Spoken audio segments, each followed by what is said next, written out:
कि चरागों के सफर में दबदबा हो आंधियों का तो फिर अंजाम जुल्मत के सिवा कुछ भी नहीं होगा। ये दुनिया नफरतों के आखिरी स्टेज पर है, इलाज इसका मोहब्बत के सिवा कुछ भी नहीं होगा। जिस जमी पर मैं खड़ा हूं ये मेरी पहचान है। आप आंधी हैं तो क्या मुझको उड़ा ले जाएंगे? जमहूरियत जो है वो नफरत और ठसक से नहीं चलती है, अकड़ से नहीं चलती है। मैं आज जद पे हूं तो इतना खुशगुमान न हो, चराग सबके बुझेंगे हवा किसी की नहीं। जंगल में आग लगती है तो न वो बरगद बचते हैं जो हवा को आंधी में तब्दील करते हैं, न वो बांस बचते हैं जो आपसी रगड़ से चिंगारी पैदा करते हैं। समझाने में नाकामयाब रहे हैं तो ये आपकी नाकामयाबी है। पहले समझाइए, उसके बाद कोई बिल लेकर के आइए। मुसलमानों को नीचा दिखाने का और अपने एक ऐसे मतदाता वर्ग को खुश करने का बिल है जिनको इस बिल के पास हो जाने से कुछ मिलेगा भी नहीं। हम ही को कातिल कहेगी दुनिया, हमारा ही कत्लेआम होगा। हम ही कुएं खोदते फिरेंगे, हम ही पे पानी हराम होगा। सभापति महोदय, सन 1947 में दिल्ली की जामा मस्जिद की तारीखी सीढ़ियों पर खड़े होकर के भारत रत्न मौलाना अबुल कलाम आजाद साहब ने कहा था कि मुसलमानों कहां जा रहे हो, यह है तुम्हारा मुल्क, यहां तुम्हारे आबाओ अजदाद की कब्रें हैं। उस वक्त मौलाना आजाद की ये सदाएं सुन करके लोगों ने अपने सरों की गठरियां उतार करके रख दी थी। आज उसी दिल्ली में मौजूद देश की संसद में एक बिल आया है जो हमसे उसी जामा मस्जिद की सीढ़ियों के सबूत मांगेगा, जो उन्हीं सीढ़ियों के पास अपनी कब्र में सोए हुए मौलाना आजाद को फिर से कब्र से सदा देनी पड़ेगी कि ये जो कब्र है वो मेरी कब्र है, ये किसी सरकार की जागीर नहीं है। सभापति महोदय, मैं जहां खड़ा हूं इसी संसद भवन के सामने सड़क के उस पार अपनी कब्र में सोए हुए भारत के पूर्व राष्ट्रपति फखरुद्दीन अली अहमद की कब्र है। शायद अब उस कब्र से भी सदाएं आए कि यह कब्र मेरी कब्र है, यह सरकार की जागीर नहीं है। सभापति महोदय, मैं वक्फ कानूनों में किए जा रहे संविधान विरोधी बदलावों के खिलाफ बोलने के लिए खड़ा हुआ हूं। संविधान का आर्टिकल 14 हो, 29 हो, 30 हो, चीख चीख कर कहता है कि देश में सब बराबर के हकदार हैं। आर्टिकल 26 कहता है कि सबको अपने अपने मजहबी कामों के लिए मंदिर, मस्जिद, गिरजाघर, गुरुद्वारों का निर्माण करने का हक है और उसका रखरखाव का भी हक है। लेकिन डॉक्टर बाबा साहब अंबेडकर के संविधान को हर दिन कुचलने वाली यह सरकार देश के मुसलमानों से नफरत में इतनी अंधी हो गई है कि खुलेआम देश की संसद में देश सरकार के माइनॉरिटी मिनिस्टर साहब और होम मिनिस्टर साहब झूठ बोलते हैं और देश को गुमराह करते हैं, झूठ शब्द असत्य बोलते हैं। सरकार ने इस बिल का नाम उम्मीद रखा है। मंत्री जी कल से इसे देश के मुसलमानों के लिए नई उम्मीद बता रहे हैं। नहीं मंत्री जी, न तो यह बिल मुसलमानों के लिए नई उम्मीद है और न ही उम्मीद की नई किरण। सभापति महोदय, भाजपा ने पूरे देश में वक्फ के नाम पर कई सारे झूठ फैलाए हैं। आइए आज उनकी सच्चाई पर बात करते हैं। वक्फ ट्रिब्यूनल को ऐसे बताया जाता है जैसे वक्फ ट्रिब्यूनल कोई मजहबी खाप पंचायत हो। सभापति महोदय, जबकि सच्चाई यह है कि वक्फ ट्रिब्यूनल भी तो सरकारी न्यायिक विभाग है जिसमें सरकार द्वारा नियुक्त जज होते हैं, जिसमें प्रशासनिक अधिकारी होते हैं, कहीं ऊपर से थोड़ी आ गए। सभापति महोदय, देश के गृह मंत्री जी ने इसी सदन में कहा कि वक्फ ट्रिब्यूनल के फैसले के खिलाफ कोई कोर्ट नहीं जा सकता, जबकि सच यह है कि वक्फ एक्ट 1995 की धारा 83(9) के तहत हाई कोर्ट वक्फ ट्रिब्यूनल के फैसले की न सिर्फ समीक्षा कर सकता है बल्कि उसे बदल भी सकता है। सच तो यह है कि वक्फ बोर्ड खुद अपनी जमीनों के लिए कई सारी कोर्ट में मुकदमे लड़ रहा है। सभापति महोदय, दिल्ली की जिन 123 संपत्तियों को लेकर कल माइनॉरिटी मिनिस्टर, होम मिनिस्टर साहब और अभी आदरणीय नेता सदन बात कर रहे थे, आइए उनकी सच्चाइयों पे भी बात करते हैं। 1911 में जब अंग्रेजी हुकूमत ने कोलकाता के बजाय दिल्ली को राजधानी बनाने का फैसला किया तो रायसीना हिल्स के चारों तरफ जो मुसलमानों की ढेर सारी जमीनें थी उनको एक्वायर किया गया और लुटियन को इसकी तामीर की जिम्मेदारी सौंपी गई। सेंट्रल विस्टा की तरह लुटियन जोन का मेगा प्लान तैयार हुआ, लेकिन उस वक्त के मुसलमानों ने उस वक्त की अंग्रेजी हुकूमत से अपनी इबादत गाहों को बचाने के लिए लड़ाई लड़ी। मामला ब्रिटिश गवर्नमेंट तक पहुंचा।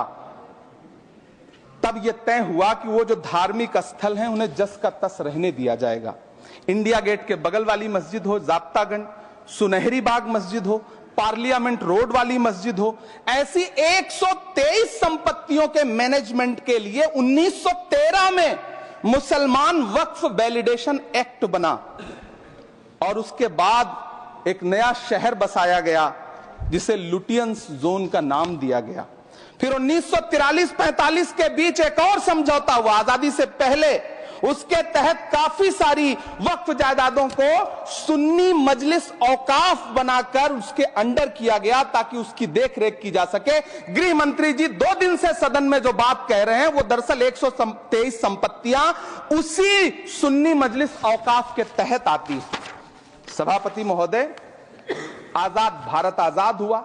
आजादी के बाद भारत में 1954 में वक्फ एक्ट लागू हुआ, जिसकी धारा 9 के तहत 1964 में केंद्रीय वक्फ काउंसिल का गठन हुआ।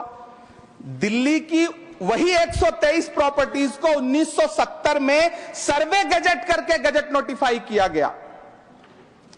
इसके निपटारे के लिए पूर्व प्रधानमंत्री इंदिरा जी के द्वारा 1974 में एक बर्नी कमेटी बनाई गई।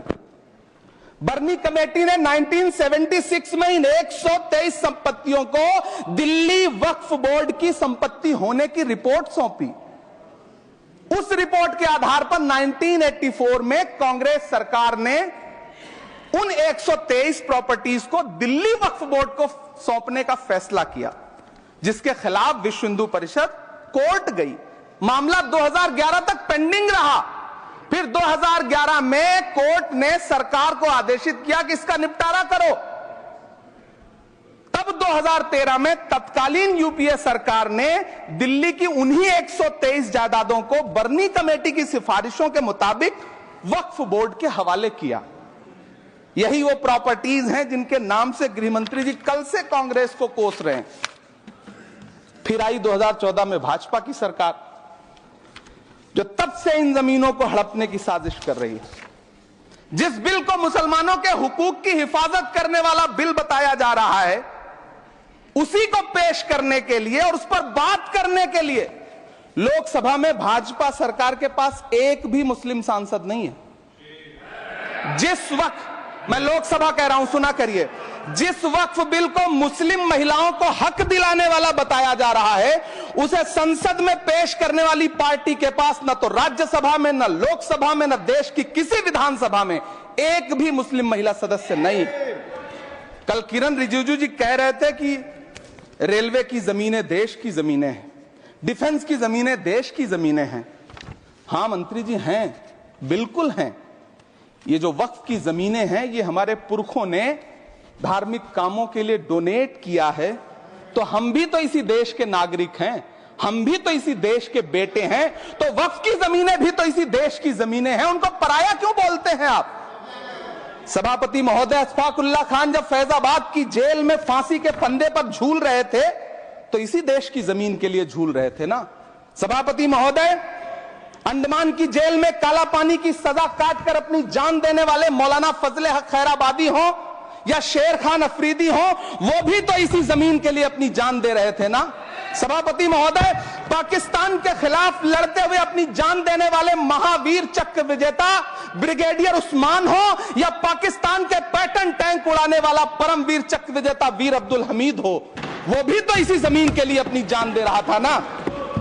और मंत्री जी, मैं इस सदन में अलल ऐलान ये कहता हूं कि जब भी इस देश की जमीन को लहू की जरूरत होगी, आपसे 2 कदम आगे इमरान खड़ा मिलेगा। ये मैं आपसे यकीन दिलाते हुए कह रहा हूं। सभापति महोदय, मैं सरकार से कहना चाहता हूं, हमसे हमारी इबादत गाहें तो मत छीनिए ना, हमारे घरों पे बुलडोजर तो मत चलाइए ना, हमारी कब्रों में तो हमें सुकून से सोने दीजिए ना। सभापति महोदय, माइनॉरिटी मिनिस्ट्री का बजट कट करके, मुस्लिम बच्चों की स्कॉलरशिप बंद करके अब सरकार कह रही है कि हम वक्फ की आमदनी से गरीब मुसलमानों का भला करेंगे। गुजरात की बेटी बिल्किस के बलात्कारियों की रिहाई के बाद उन्हें माला पहनाने वाली लोगों के नेता ये कह रहे हैं कि यह बिल मुस्लिम महिलाओं को उनका हक दिलाएगा। धन्यवाद मोदी जी, क्या बढ़िया सौगातें मोदी दे रहे हैं आप। पहले हमें गुजराते मोदी दिया, आप सौगातें मोदी दे रहे हैं।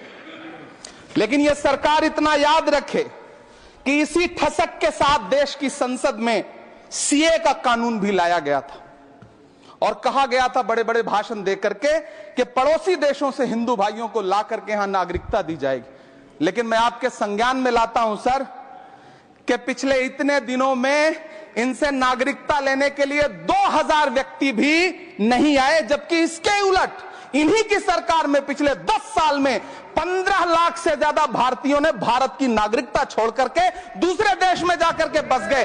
यह हुआ उस कानून का अंजाम। सभापति महोदय, इसी तरह की जिद के साथ किसानों के खिलाफ भी कानून लाए गए थे। जिस तरह आज वक्फ के फायदे गिनाए जा रहे हैं, उसी तरह से किसानों को भी कृषि कानूनों के फायदे गिनाए गए थे। लेकिन अंजाम क्या हुआ? 700 किसानों की शहादत लेने के बाद सरकार को अन्नदाता किसानों के सामने घुटने टेकने पड़े और कृषि कानून वापस लेने पड़े। जिल्ले इलाही, जमहूरियत जो है वो नफरत और ठसक से नहीं चलती है, अकड़ से नहीं चलती है, उसमें सबकी हिस्सेदारी जरूरी है। कल देश के माइनॉरिटी मिनिस्टर ने लोकसभा में खड़े होकर एक शेर सुनाया था कि मुझसे कोई बदगुमान न हो, तो मैं उन्हें एक शेर सुनाना चाहता हूं कि मैं आज जद पे हूं तो इतना खुशगुमान न हो, मैं आज जद पे हूं तो इतना खुशगुमान न हो, चराग सबके बुझेंगे हवा किसी की नहीं।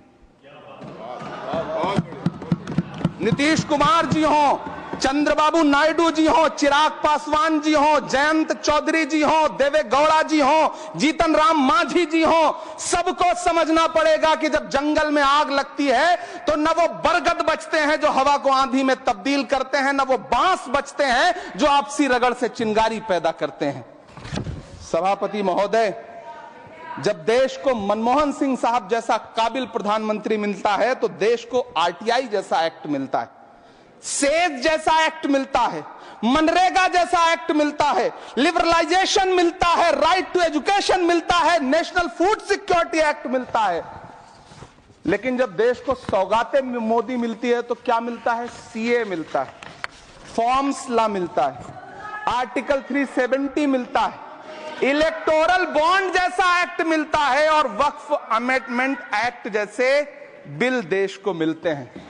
मुझे तो अपने हमवतन भाइयों से पूछना है कि आपको अपने बच्चों की तरक्की, खुशहाली और नौकरी की दरकार है या फिर मुसलमानों की दान की गई जमीनों को लूटकर धन्ना सेठों को देने की साजिश करने वाले कानून की?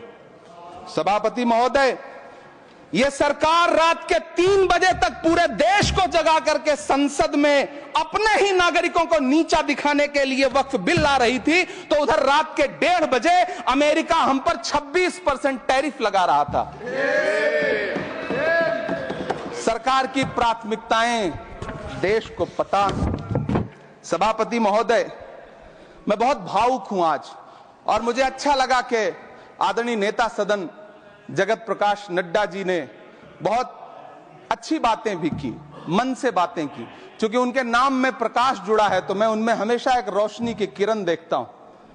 मैं उनके सामने बहुत अदब से ये बात कहना चाहता हूं कि चरागों के सफर में दबदबा हो आंधियों का तो फिर अंजाम जुल्मत के सिवा कुछ भी नहीं होगा।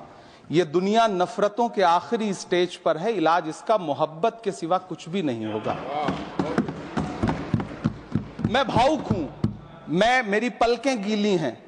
अगर देश की एक बहुत बड़ी आबादी को लगता है कि आप उसका भला करने के लिए नहीं बल्कि उनकी इबादतगाहों, उनकी कब्रिस्तानों, उनकी खानकाहों को बर्बाद करने का बिल ला रहे हैं, तो फिर आप अगर समझाने में नाकामयाब रहे हैं तो यह आपकी नाकामयाबी है। पहले समझाइए, उसके बाद कोई बिल लेकर के आइए, तब शायद हम आपका इतनी पुरजोर तरीके से विरोध ना करें। लेकिन सभापति महोदय, मैं अंत में सिर्फ इतना कहना चाहता हूं कि इस बिल में जो भी पॉइंट्स दिए गए हैं। बॉम्सी पोर्टल देख लीजिए, सरकार का झूठ आपको पकड़ में आ जाएगा। हम डरे नहीं हैं, हम सिर्फ सरकार से अपील कर रहे हैं कि हमें अपना समझिए। हम आपके अपने हैं, इस देश के नागरिक हैं और आप ताकत में हैं। संख्या बल के आधार पर बिल हो सकता है आप पास करा ले, लेकिन आपको यह बात समझनी पड़ेगी कि हम तो वो तारीख हैं, जहनों में रहना है जिसे, कागजी पुर्जे नहीं जो फाड़ डाले जाएंगे। जिस जमीन पर मैं खड़ा हूं यह मेरी पहचान है। आप आंधी हैं तो क्या मुझको उड़ा ले जाएंगे? आपको यह बात समझनी पड़ेगी। आपको अगर इतना विपक्ष की तरफ से पहले जेपीसी में इतने सारे पॉइंट्स आए और उसके बाद कल से लोकसभा में और राज्यसभा में सुझाव आप सुनने को तैयार नहीं है, लोगों की शंका को दूर करने के बारे में आप बिल्कुल सोच नहीं रहे, बस आप कह रहे हैं यह बिल उम्मीद की नई किरण है। नहीं साहब, इसे भले किरण जी लेके आए हैं, लेकिन ये उम्मीद की नहीं बल्कि नाउम्मीदी की किरण है। और इस देश की एक बहुत बड़ी आबादी इस बात से खदशे में है, शक में है कि आप सीधे उनकी जमीनों को लूट करके धन्ना सेठों को बेचना चाहते हैं। मेरी अब भी आपसे अपील है कि इस बिल को वापस लीजिए। यह बिल कहीं से आपके अपने नागरिकों के लिए अच्छा नहीं है। यह बिल सिर्फ इस देश के मुसलमानों को नीचा दिखाने का और अपने एक ऐसे मतदाता वर्ग को खुश करने का बिल है जिनको इस बिल के पास हो जाने से कुछ मिलेगा भी नहीं, लेकिन आप एक नैरेटिव देना चाहते हैं, एक मैसेज देना चाहते हैं। मेरी आपसे अपील है कि कृपया ये जो सबका साथ सबका विकास का नारा है, इस नारे को रत्ती भर तो चरित्रार्थ कर दीजिए। बहुत बहुत धन्यवाद।